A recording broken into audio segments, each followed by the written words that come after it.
El mundo, para mí, siempre había sido una paleta de grises. O, mejor dicho, una ausencia de colores vibrantes. La enfermedad, un avance implacable, había ido borrando gradualmente las luces de mi existencia, comiéndose los contornos, deshaciendo los rostros, reduciendo todo a sombras movedizas y contornos imprecisos. Ahora, me encontraba en el crepúsculo, a punto de zambullirme en la oscuridad total. Mi nombre es Elias Thorne, y mi pesadilla apenas comenzaba. La casa, una antigua mansión victoriana que alguna vez fue el orgullo de mi familia, se había convertido en mi prisión. Las paredes, manchadas por el tiempo y la humedad, parecían respirar sobre mí.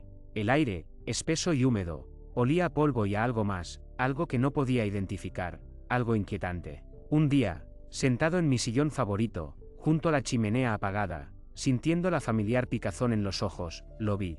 Al principio, pensé que era un espejismo, una jugarreta de mi cerebro que se estaba apagando. Una especie de bruma, una niebla que no estaba hecha de sombras. Era sutil, casi imperceptible al principio, un tenue fulgor que danzaba en los bordes de mi visión. Pero a medida que los días se convertían en semanas, ese fulgor se intensificó, adquiriendo una forma y una textura que no podía comprender. Era como si el mundo estuviera goteando color, un color que no había visto antes, un color que no podía nombrar. Lo más extraño era la sensación que emanaba. No era un color cálido ni alegre, no era un azul sereno ni un verde esperanzador. Era miedo, un miedo puro, visceral, que se filtraba en mi alma con cada parpadeo. Intenté describirlo a Amelia, mi fiel ama de llaves, una mujer de huesos fuertes y corazón aún más fuerte, pero las palabras se negaban a materializarse. ¿Cómo explicar un color que no existe en el vocabulario humano? ¿Es como el humo, señor Thorne?, preguntó, con su voz amable y preocupada. Negué con la cabeza, frustrado. No, Amelia. Es peor. Es como el miedo, pero en forma de color. Como si el miedo mismo fuera una cosa tangible, visible. Amelia, con su expresión siempre seria, simplemente me sirvió otra taza de té y me prometió que encontraríamos una solución, una cura para mis alucinaciones, como ella las llamaba. Pero yo sabía que no era una alucinación. Lo sentía en cada célula de mi cuerpo. El color, o lo que sea que fuera, se expandía, consumiendo gradualmente mi visión restante. Al principio, solo aparecía en los márgenes, pero ahora, manchaba mi campo visual como una herida. Se manifestaba con mayor intensidad en las sombras, en los rincones oscuros de la casa, en el pasillo que conducía a la biblioteca, en las escaleras que crujían con cada paso. A veces, creía ver destellos en los objetos, en los muebles, en los retratos de mis ancestros. Se impregnaba en la madera, en el vidrio, incluso en las paredes. Era como si la casa, otrora mi refugio, estuviera infectada por este color terrorífico. Comencé a evitar ciertas áreas de la casa, a refugiarme en las pocas habitaciones que aún parecían ajenas a su presencia. Intenté racionalizarlo, buscar una explicación científica, una anomalía visual, pero la lógica se esfumaba ante la evidencia que mis ojos, aunque debilitados, me mostraban. Pasé horas leyendo, tratando de encontrar alguna referencia, alguna pista en los antiguos libros de mi biblioteca. Busqué descripciones de colores inusuales, de sensaciones extrañas, de visiones perturbadoras. Encontré un volumen sobre la historia de los pigmentos, una sección sobre la psicología del color, pero nada que se acercara a lo que yo veía. Las palabras en las páginas se difuminaban, las letras se volvían borrosas, pero el color, el miedo, seguía allí, acechándome, creciendo. Un día, decidí aventurarme fuera de la casa. El sol brillaba, las hojas de los árboles se mecían suavemente con el viento. Todo era normal, o al menos eso parecía. Pero el color también estaba allí, aunque más sutil, más difuso. Se mezclaba con la luz, con los colores del mundo. Veía un leve tinte en el cielo, un resplandor en las flores. Incluso sentí la presencia de ese espectro en la risa de un niño que jugaba en el parque. Regresé a la casa con la certeza de que mi situación no era local, que este color no era un problema de mi vista, sino algo más, algo que afectaba al mundo entero.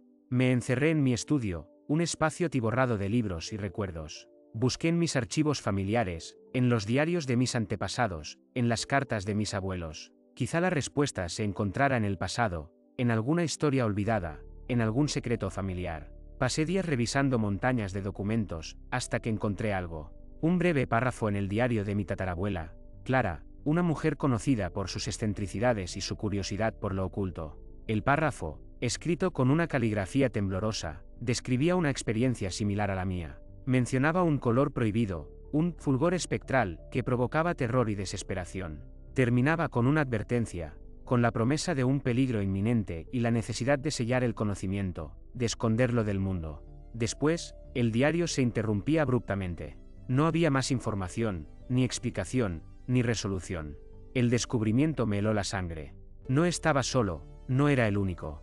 El horror que experimentaba tenía un precedente, una historia, un origen. Ahora, no solo temía al color, sino también a lo que representaba, a lo que podía causar. Y la duda se extendió en mi mente, preguntándome si Clara había logrado escapar de esto, o si ese mismo color fue el que la llevó a su final, un final del cual nadie sabría la verdad. En medio de la noche, un ruido me despertó. Un crujido en el pasillo, un susurro en la oscuridad. Me incorporé en la cama, el corazón latiendo con fuerza.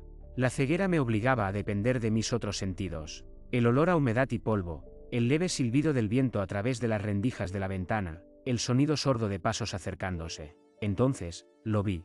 El color brillaba en la oscuridad del pasillo, en la penumbra bajo la puerta de mi habitación.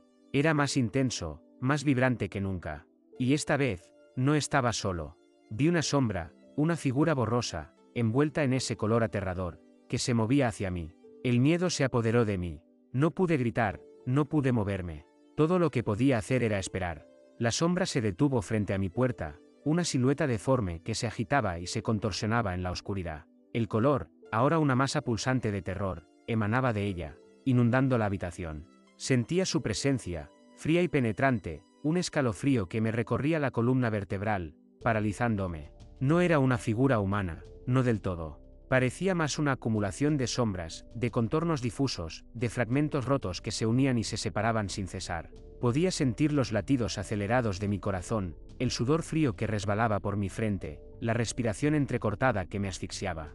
El color se filtró bajo la puerta, deslizándose como una serpiente silenciosa. Se enredó en las sombras de mi habitación, danzando alrededor de los muebles, ascendiendo por las paredes, cercando mi cama. Sentí que el aire se volvía más denso, más opresivo, como si el mismo miedo estuviera tomando forma física, aprisionándome en una jaula invisible. Intenté gritar, pero la voz se atoró en mi garganta, un gemido ahogado que se perdió en el silencio de la noche. Mis músculos se negaban a obedecer, mi cuerpo se había convertido en un receptáculo de terror, incapaz de reaccionar. La figura frente a la puerta se movió. La puerta crujió, y la sombra entró en la habitación. Era como si la oscuridad se hubiera materializado, un ser informe que se movía con lentitud y deliberación. El color, que la envolvía, se intensificó, brillando con una fuerza que me cegaba, incluso a través de mis párpados cerrados. Podía sentir su mirada, una mirada fría y penetrante, que me atravesaba, que me diseccionaba, que me juzgaba. ¿Qué era? ¿Qué quería? ¿Por qué me atormentaba? Intenté recordar la advertencia de Clara, buscar una pista en su diario, pero mi mente era un caos, un torbellino de miedo y confusión. Las palabras se habían esfumado, los recuerdos se habían fragmentado, reemplazados por la presencia ominosa que se alzaba ante mí. La sombra se acercó, flotando lentamente sobre el suelo, una masa informe que se cernía sobre mí. Podía sentir su aliento, un aliento helado que me erizaba la piel, que me helaba los huesos. Entonces, lo sentí. Un pinchazo, un dolor agudo en el brazo. Miré hacia abajo, a pesar de la oscuridad, y vi una especie de sombra que me atravesaba, como una aguja, una pequeña parte de ella. El color se inyectó en mi torrente sanguíneo, y el miedo se multiplicó, inundando mi ser, destruyéndome desde adentro. Mis sentidos se agudizaron y vi destellos en los objetos cercanos, en las cortinas, en las sombras. El miedo que sentía se expandió a un punto en el que podía sentirlo en mi piel, era un fuego helado que quemaba mis células. La figura se inclinó sobre mí, su rostro, si es que se le podía llamar así, a escasos centímetros del mío. Sentí el miedo, ese color, entrando en mi mente, en mis recuerdos, en mi alma. Imágenes distorsionadas, fragmentos de pesadillas, visiones de muerte y desesperación inundaron mi mente. Era como si me estuviera mostrando mi propio fin, mi propia destrucción. Me estaba mostrando mi tumba, mi condena. Intenté cerrar los ojos, pero era inútil. El color, el miedo, se había infiltrado en mi ser, en mi visión, en mi existencia. Era como si estuviera atrapado en un cuadro que se extendía, que se consumía, que me engullía. Mis sentidos se apoderaron de mí, el olor a óxido, a descomposición, a miedo se infiltró en mi nariz, me ahogaba. El sonido de un susurro en mi oído, una voz gutural, vacía de emociones, me decía cosas que no podía comprender, pero que sentía en lo profundo de mi ser. Entonces, mi cuerpo se sintió liviano, como si la gravedad ya no me atara. La oscuridad me abrazó, me recibió. El color se hizo más fuerte, más brillante. Sentí que me desvanecía, que me disolvía en esa masa de terror. El miedo, el color prohibido, me estaba consumiendo por completo, arrastrándome hacia un abismo de oscuridad, de nada, de olvido. Mi alma, mi espíritu, mi existencia misma se estaba desvaneciendo en la nada. Y supe, con la certeza del que sabe que ha llegado su fin, que el miedo, ese color, había ganado. El mundo se volvió negro y en ella, la sombra, mi tormento, se convirtió en una parte más de mi ser. Me hundí en la oscuridad. No era una oscuridad vacía, no era la quietud del sueño. Era la propia esencia del miedo, un vacío palpitante, teñido del color prohibido que ahora me invadía. La figura, la sombra, se fusionó conmigo. Ya no era un ente externo, sino una extensión de mí mismo, una encarnación de mis peores temores, de la enfermedad que me consumía. Y entonces, lo entendí. No era una entidad maligna, un monstruo con intenciones oscuras. Era la casa. La casa misma era el recipiente, el canal de ese miedo. Había estado absorbiendo, almacenando, amplificando las emociones oscuras de aquellos que la habitaron a lo largo de los siglos, creando ese color, esa pesadilla. Yo, con mi deterioro, mi debilidad, me había convertido en su víctima predilecta, en el punto final de su ciclo de terror. Mientras me disolvía, mientras mi conciencia se fragmentaba en esa masa informe de pánico, sentí algo más. Una extraña calma. Era la aceptación, la resignación al destino que siempre me estuvo reservado.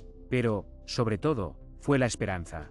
Porque, aunque el miedo me consumía, yo, en ese momento, era parte de él, estaba integrado con él. Y la casa, que no es más que un ente, no puede contener un sentimiento o una idea de forma indefinida. Entonces, el proceso se detuvo. El color cesó su avance implacable, el miedo se estancó.